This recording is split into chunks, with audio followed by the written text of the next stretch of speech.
So my daughter was here at Apple Montessori in Wayne. She started at Apple Montessori in September of 2022. Right after COVID, it was her first experience coming to school, and I wanted to make sure I found a place that felt safe.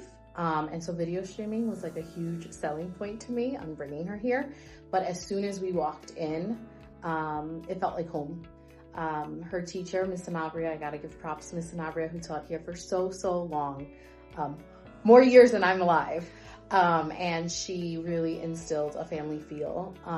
Still so close with so many of the families that we met when my daughter was 2 years old.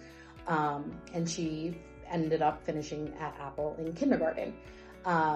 We made a decision after pre-K, when Miss Sanabria was retiring, that we were going to retire at Apple as well. And we were going to go and try the public school venture. And that quickly did not work. About 6 months in, I'm an educator, and so I'm a critical consumer, I say, in education. And I felt like it was not meeting the needs of my child. My daughter was bored. She was fighting to go to school.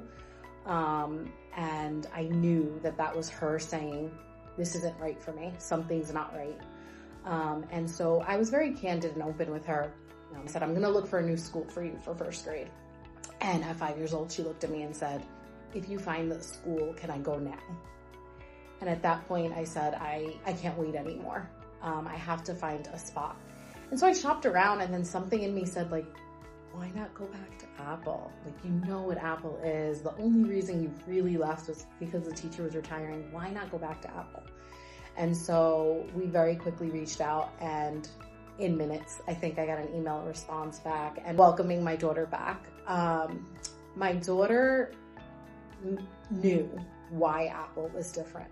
She would tell me, at Apple, we can use the materials however we want. We can go work on whatever skills we want to work on. And at my public school, I have to wait for the rest of the kids to finally get the right answer. And so I'm blessed that my daughter is advanced. And I credit that a lot to the work that Apple put in her formative, like, early years. But I needed a place that was going to continue to enrich her, continue to challenge her.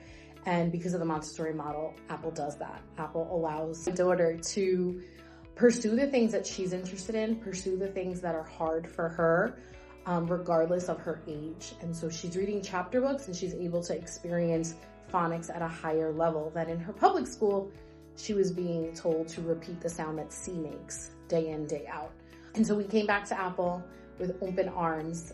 She was kind of like a celebrity walking in. Everyone was so happy to see her back, and the tantrum stopped. She immediately was ready to go back to school. And we are so incredibly happy that we made the decision to come back to Apple.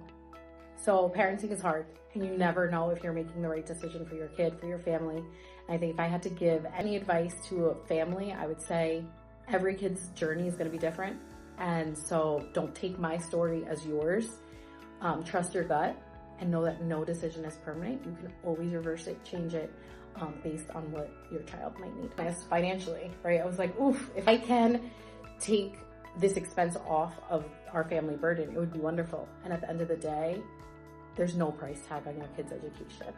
And I had to do what was right for my family, because Apple was really her second home, and she had so many friends and she had so many teachers she knew. The second we walked in, she was instantly welcomed and felt comfortable. People asked me, what was the mid-year transition like? And honestly, there was no mid-year transition. She walked right in and jumped right back into her routines, and continued learning the Apple way. And we haven't looked back since.